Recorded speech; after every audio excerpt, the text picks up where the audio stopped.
Welcome to Re-Educated TV, where we keep you informed. With each avatar covered, many difficulties will be removed from history. We have now come to the 8th avatar, known as Christna, or Christ, or Christna. He was called the Christ of the world, the Savior of men. He was Vishnu, the second figure of the Trinity, which included Brahma and Shiva. He was also considered Jagannatha, or Jagannath. He was depicted as a boar, and more so depicted as a ram or sheep.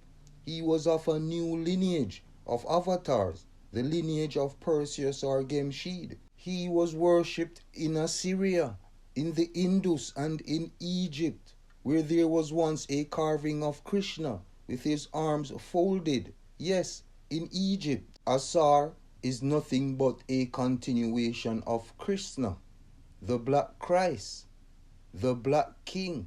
Christ means black. He was called Kanha. He was also called Keshava, meaning one who has long, beautiful black matted locks. He was called Kansantaka, meaning the destroyer of cancer. He was also called Muralidhar, the one who holds the divine flute, in which he is sometimes depicted blowing a conch shell or a actual flute. He was called Mohana, he who is enchanting. He was also called Ananta, or Mohan, or Manmohan, and of course he was known as Krsna, Krishna, Govinda, chief herdsman, and Gopala, protector of the soul or the cows, meaning the shepherd of mankind. The 8th avatar, the age of Aries, the 8th cycle. Now, it must be said that there were 3 books of the generations. From the beginning of writing, there have been 3 books. The first book of the generation, the second book, and the third book of the generation. So what am I talking about?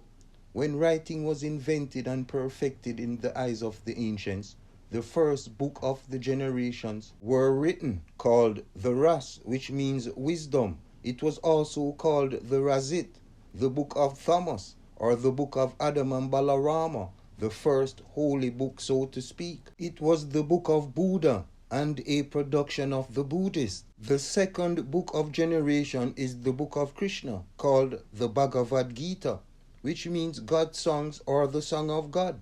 It was the second holy book and the production of the Brahmins. Then there is the third book called the Holy Bible, or the book of Jesus, which is the work of the high priest or popes. We shall now take a look on the contents of the second book, or the book of the 8th avatar, Krishna, the book of the 8th age, called the Bagavad-Gita, and compare it with the contents of the third book, the Holy Bible of Jesus. We should not expect all the contents of the third to match the contents of the second book word for word. Likewise, the contents of the second will not match the contents of the first book word for word. But all is needed is sufficient evidence to prove that one copied from the other. Before we get to the book of Krishna, let's compare Genesis of all 3 books. The oldest religion, philosophy, mythology, or system that we have any certain history of is that of the Buddha of the Eastern nations, in which are found the various doctrines. From the metempsychosis and love for life developed a disgust among the Buddhists for the slaughter of animals. It was a necessary act of this doctrine, uncorrupted and sincerely believed. From this circumstance, in the first book of Genesis, or the book of wisdom called the Ras or Razit, which is a Buddhist work, the slaughter of animals is not allowed. It was prohibited, therefore animals were not eaten or used for sacrifices. The doctrines of Buddha were changed or corrupted and superseded by those of Krishna. Therefore, in the second book of Genesis, or the book of generations of the planetary bodies, a Brahman's work, they are now allowed to be used for sacrifice. In the third book of the generations, or the regenerations of the race of man, the Adam, animals were then allowed to be eaten as food. So there was a change after Thomas and Balarama, not only in appearance of image from Buddha to Krishna, but also the contents of the first book. In the first book, animals were not allowed to be eaten or sacrificed. In the second book of Krishna, it was now allowed to be sacrificed. And in the third book, that is the Christian's Bible, animals were now allowed to be eaten. I should add that the Nazarenes, among others, were of the first book of wisdom, that is. Now, the book called the Bagavad-Gita, which contains the life of Krishna, is one of the most distinguished of the Puranas for its sublimity and beauty.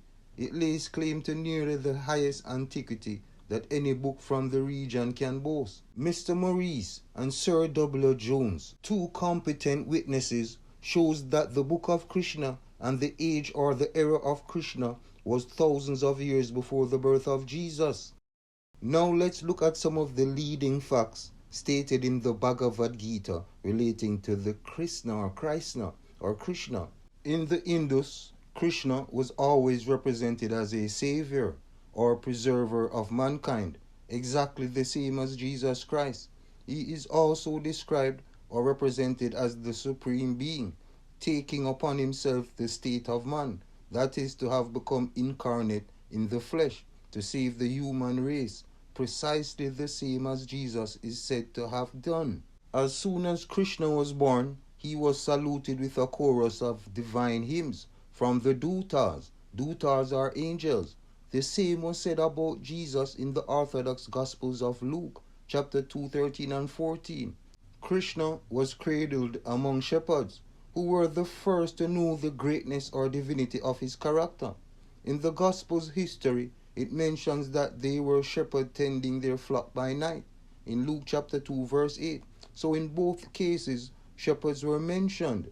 Now, as soon as Krishna was born, he was carried away by night from the place of his birth and hidden in a remote region for the fear of a tyrant who had ordered all the male children born at that period to be slain. There is also a large sculpture in the cave of Elephanta where the tyrant is represented destroying the children. The date of the story or the chronology of the avatar is not lost. In fact, the birth of Krishna is over 6,000 years before today's Christ. What is interesting is that the same story can be found in the third book, when Herod found out about the birth of Jesus, who was being called the King of the Jews. Herod, the great king of Judah, orders the execution of all male children who are 2 years old and under in the vicinity of Bethlehem. So Jesus was the divine birth and Herod the tyrant. It is very clear so far that the stories of Jesus are that of Krishna. Krishna's birth was considered humiliating because he was conceived in a dungeon, not fit for a prince of royal descent. Likewise, Jesus was said to have descended from King David and was born in a cave, used as a stable. Also, Jesus was preceded by his kinsman John, and in the same manner, Krishna was preceded by his elder brother Ram, who was born a little time before him. Ram is Rama, who is Balarama, that assisted Krishna in purifying the world. Now, the fact that Krishna and Balarama were brothers and brought up by the same foster parents, and the Gospel of James states that the prophecy of his wife being notorious, Herod suspected that John might be the expected Messiah and commanded that he be slain. John, that is. Remember, John is Aries. Why would he suspect that John was the Messiah? However, Elizabeth sent him into the wilderness to his cousin, by which means he escaped. It was also said that Krishna descended into Hades and returned to Vaikuntha. Jesus was buried and rose on the third day. No one can doubt the stunning similarities here laid out between Jesus and Krishna. No one can doubt that one copied from the other. Krishna was said to have been born at Mathura, pronounced Mathura, on the river Jumna, where many of his miracles were performed. Now, after the Hindustan prophet Narad heard of Krishna's fame, Narad visited his father and mother at Gokul. He examined the stars and declared that Krishna was of celestial descent. Jesus was also visited in Bethlehem by Magi's guided by stars. Mr. Savory states that at a little distance from Heliopolis is the small village of Matarez, so called because it has a freshwater spring, the only one in Egypt, in which it is said that the Holy Family fleeing from Herod came to that same location, that the Virgin bathed the Holy Child Jesus in this fountain. I have shown that the region now called Egypt was once called Mathura, and according to Mr. Savory, there was also a village called Matarez.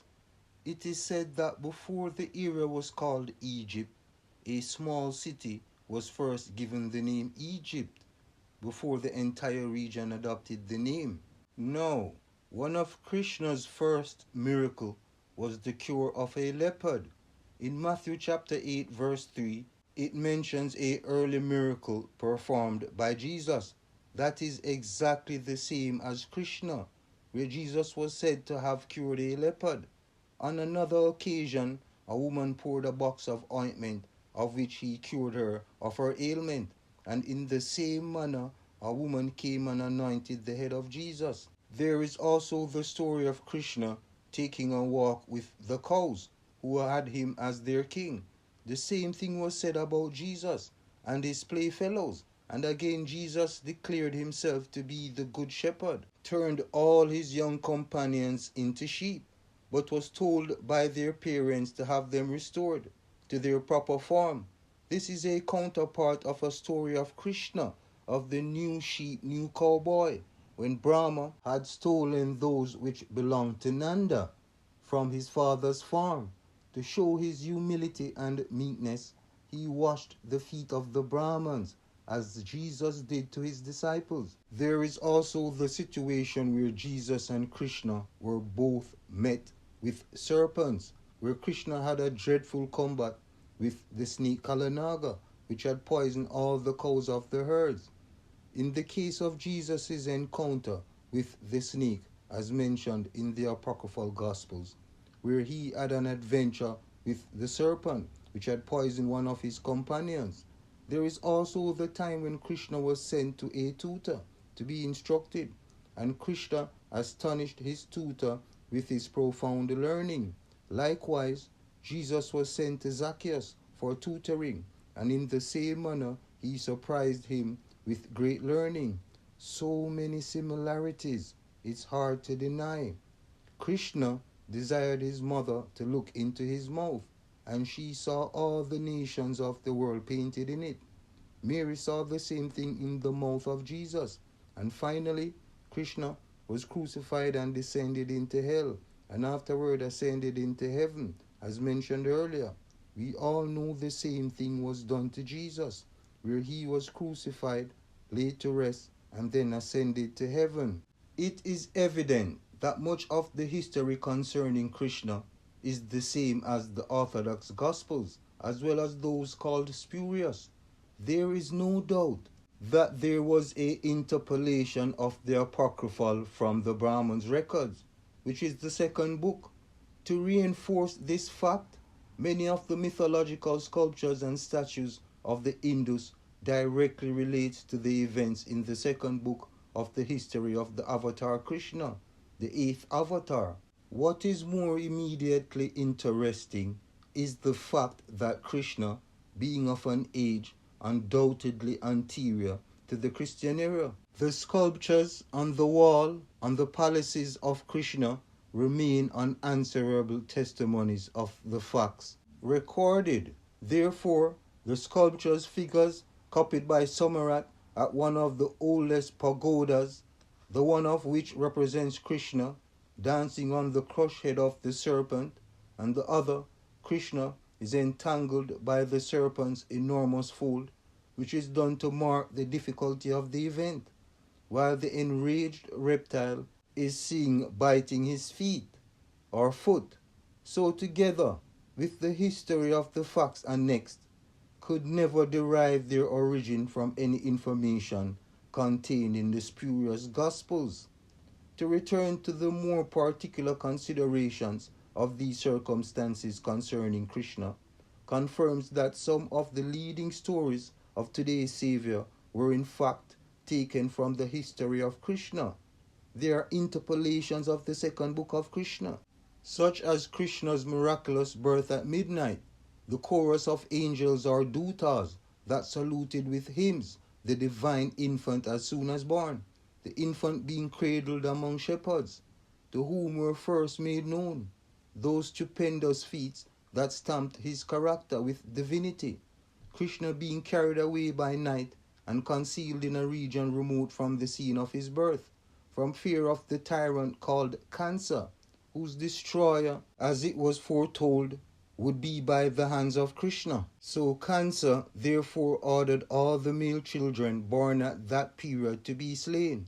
His battle in his infancy with the dire venom serpent Kalija, and crushing his head with his foot, his miracles in succeeding years, his raising the dead, his descending to Hades, and his return to Vaikuntha, the proper paradise of Vishnu.